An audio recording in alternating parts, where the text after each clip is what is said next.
వి gold trusted gold buyers. మీరు తాకట్టు పెట్టిన బంగారాన్ని విడిపించి ఈ రోజు ఉన్న మార్కెట్ ధరకు కొనబడును.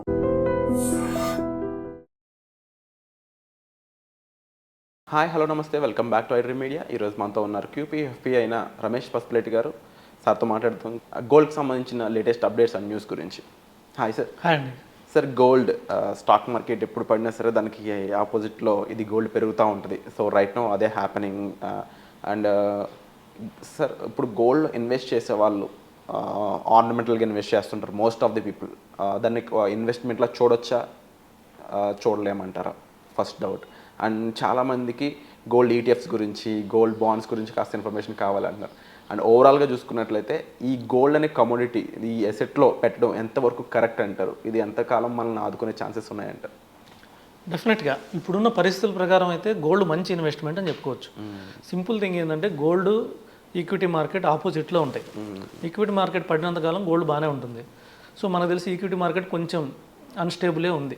మేబీ 3 months పట్టచ్చు, 6 months పట్టచ్చు రికవరీ కావడానికి. అప్పటి వరకు అయితే గోల్డ్కి ఇబ్బంది లేదు. సో లాంగ్ టర్మ్లో కూడా మనకి మంచి 12% రేట్ ఆఫ్ ఇంట్రెస్ట్ ఇవ్వగలిగిన one of the asset gold 12% మనకి. సో ఇంకొకటి వచ్చి సేఫ్ అసెట్, లిక్విడిటీ అసెట్, మనం ఎప్పుడు కావాలన్నా అమ్ముకోవచ్చు. అన్లైక్ రియల్ ఎస్టేట్, ఎప్పుడు కావాలంటే అలా ప్రాబ్లం రాదు. ఎనీ టైం మనం సేల్ చేసుకోవచ్చు, ఎనీ టైం మనం పెట్టి లోన్ తీసుకోవచ్చు. సో ఆ విధంగా గోల్డ్ డెఫినెట్గా ఇన్వెస్ట్మెంటే. సో దీని ఏంటంటే ఆర్నమెంట్గా ఇన్వెస్ట్ చేయకుండా డెఫినెట్గా ETFల ద్వారా ఇన్వెస్ట్ చేయడం బెటర్. ఇప్పుడు చూస్తే మనం యాక్చువల్గా ఒక లాస్ట్ టైం కూడా ఒక దీని మీద మనం ఐడ్రీమ్లో చేసినప్పుడు 75,000 రూపీస్ ఉండింది ఆ రోజు గోల్డ్ వాల్యూ. ఇవాళ 87,000కి వచ్చింది, 88,000కి వచ్చింది. సో అప్పుడు కూడా మనం ఒకసారి డిస్కస్ చేసుకున్నాం, స్టిల్ 1 lakh టచ్ చేయొచ్చని గోల్డ్. అక్కడ కొద్దిగా కన్సాలిడేట్ అవుతుందని 75,000, 77,000 దగ్గర చాలా రోజులు కన్సాలిడేట్ అయింది. ఇప్పుడు సేమ్ అంతే, మళ్ళీ 85,000, 87,000 దగ్గర కన్సాలిడేట్ అవుతుంది. అంటే 87,000, 85,000 ఫ్లక్చువేట్ అవుతుంది. సో ఇది మళ్ళీ కన్సాలిడేట్ అంటే ఒక బేస్ ఫామ్ చేసుకుంటుంది. సో అంటే ఇక్కడే బాటమ్ ఫామ్ చేసుకొని ఇక్కడ నుంచి పైకి వెళ్ళడానికి అవకాశమే ఎక్కువ ఉంది. ఇంకోటి ఏంటంటే వరల్డ్ బ్యాంక్స్ అన్నీ గోల్డ్ కొంటున్నాయి. ఇప్పుడున్న పరిస్థితుల్లో ఏంటంటే US ఏం చేస్తుంది, వాళ్ళ బలం చూపించుకోవడానికి ట్రై చేస్తుంది. సో మన ఇండియా లేకపోతే ఇలాంటి స్ట్రాంగ్ అంటే చైనా ఇలాంటి దేశాలు కూడా వాళ్ళ బలం చూపించుకోవడానికి, సో వాళ్ళే జపాన్ వీళ్ళందరూ ఏం చేస్తున్నారు, గోల్డ్ బై చేస్తున్నారు. గోల్డ్ బై చేస్తే ఏమవుతుందంటే వాళ్ళ రూపీ కూడా స్ట్రాంగ్ అవుతుంది. గోల్డ్ బై చేస్తే ఎక్కువ కరెన్సీ కూడా ప్రింట్ చేసుకోవచ్చు. సో తర్వాత వాళ్ళ రూపీ స్ట్రాంగ్ అవుతుంది. సో అందుకని వరల్డ్ బ్యాంక్స్ బై చేస్తున్నారు. ఇంకొక గుడ్ థింగ్ ఏంటంటే రీసెంట్గా లాస్ట్ 6 monthsలో ఫిజికల్ గోల్డ్ గ్రోత్ కన్నా ETF గోల్డ్ గ్రోత్ ఎక్కువ ఉంది.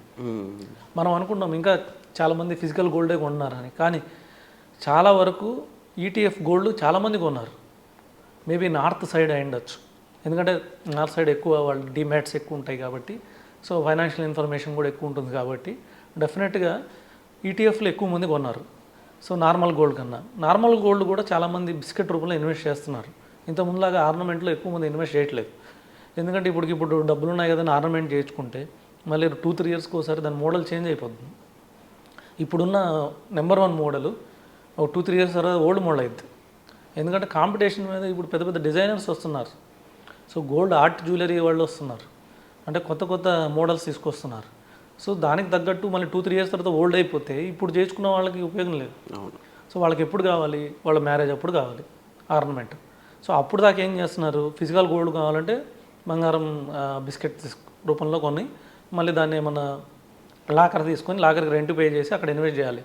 ఎంత హెడేక్ లేదనుకుంటే హ్యాపీగా ETF కొనుక్కోవచ్చు, స్పాట్ బై చేయొచ్చు.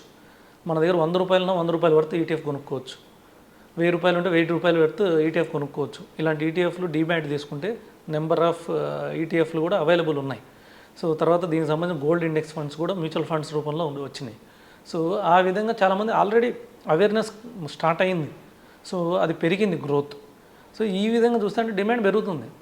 ఇప్పుడు ఫిజికల్ గోల్డ్ కొంటున్నారు, వరల్డ్ బ్యాంక్స్ కొంటున్నాయి, గ్లోబల్ బ్యాంక్స్ కొంటున్నాయి, అంటే మళ్ళీ కంట్రీ బ్యాంక్స్ ఎలా అయితే RBIలు వీళ్ళు కొంటున్నారు. ఇది కాక మార్కెట్లో డబ్బులు తీసేస్తున్నారు చాలామంది. ఇప్పుడు రీటైల్ ఇన్వెస్టర్స్ లాస్ట్ మంత్ చూస్తే SIP రిపోర్ట్ చూస్తే నెట్ అవుట్ఫ్లో ఎక్కువ ఉంది. ప్రతి మంత్ ఎక్కువ ఉండేది, ప్రతి మంత్ మ్యూచువల్ ఫండ్లోకి వచ్చే అమౌంట్ ఎక్కువ ఉండేది. లాస్ట్ మంత్ చూస్తే తగ్గిపోయింది, నెట్ అవుట్ఫ్లో ఎక్కువ ఉంది. అంటే ఇండియన్స్ కూడా అంటే మన DIS కూడా అమ్మారు. సరే ఆ డబ్బులు వచ్చినాయి, ఎక్కడొక్కడ ఇన్వెస్ట్ చేయాలి కదా. వాళ్ళు ఐడియల్గా బ్యాంక్లో పెట్టుకుని అయితే ఉండరు. సో ఇంకొక వాళ్ళకి బాగా అసెట్ ఏం కనబడుతుంది, సపోజ్ 10 లక్షలకి అమ్మారనుకోండి, 10 లక్షలు మనం రియల్ ఎస్టేట్లో పెడతామంటే ఇప్పుడు కొనేటట్టు లేవు. సో వాళ్ళు ఏం చేస్తారు, ఆల్టర్నేట్గా గోల్డ్ రూపంలో పెడతారు. గోల్డ్ రూపంలో పెట్టినప్పుడు ఏమవుతుంది, డిమాండ్ పెరుగుతుంది. సో ఆ విధంగా చూస్తే ఈ సిచ్యువేషన్ని కంపల్సరీగా మనకి 1 lakh టచ్ చేయడానికి చాలా అవకాశాలు ఉన్నాయి గోల్డ్. ఇంకొకటి ఏంటంటే లాస్ట్ ఇయర్ మార్కెట్తో పాటు నార్మల్గా మార్కెట్ గోల్డ్ ఆపోజిట్గా ఉంటాయి. మార్కెట్ పెడితే గోల్డ్ పడిద్ది, గోల్డ్ పెరిగితే మార్కెట్ పడిద్ది. కానీ లాస్ట్ ఇయర్ రెండు పెరిగినాయి. లాస్ట్ ఇయర్ గోల్డ్ రిటర్న్ చూస్తే 27% రిటర్న్. సో సపోజ్ ఈ అక్టోబర్కు ముందు 1 year తీసుకుంటే, అక్టోబర్ నుంచి ఈక్విటీ మార్కెట్స్ పడి లాస్ట్ 1 year రిటర్న్ 0 అయింది. గోల్డ్ రిటర్న్ ఇంకా 25-27% రిటర్న్లో ఉంది. కానీ అక్టోబర్ నుంచి 1 year బ్యాక్ చూసుకున్నా కూడా ఈక్విటీ రిటర్న్ 25% ఉంది, గోల్డ్ రిటర్న్ కూడా 27% ఉంది.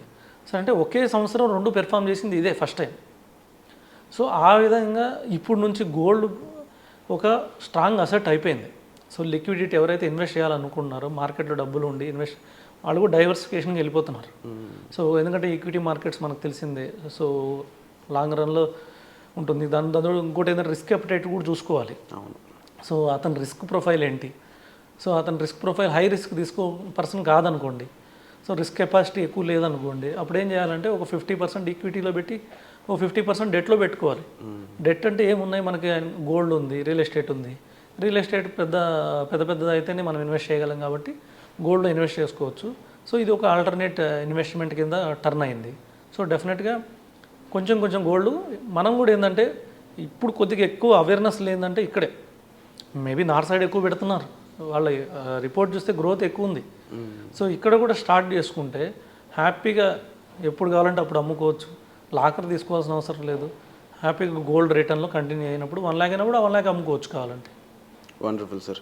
అండ్ డెఫినెట్లీ గోల్డ్ ఇన్వెస్ట్మెంట్పై ఇంకొంచెం క్లారిటీ అయితే ఛానల్కి కావాల్సిన అవసరం ఉంది. ఎందుకంటే ఒక్కొక్కసారి జ్యువెలరీ రూపంలో కూడా మనకు పనికి వచ్చేటట్టే ఉంటుంది. And at the same time antique gold అనేది ఒకటి ఉంటుంది. అండ్ గోల్డ్లో ఈటీఎఫ్స్కి సంబంధించి ఇన్ఫర్మేషన్ ఇంకా వాళ్ళకి తెలియాల్సిన అవసరం ఉంది. అండ్ డెఫినెట్లీ ఇలాంటి విషయాల్లో మీ ప్రొఫెషనల్స్ యొక్క హెల్ప్ అనేది చాలా నీడ్ అయితే ఉంటుంది డెఫినెట్లీ.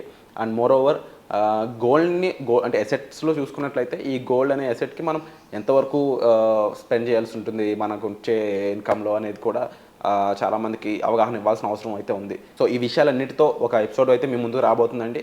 సో ఎపిసోడ్ కోసం అయితే స్టే ట్యూన్.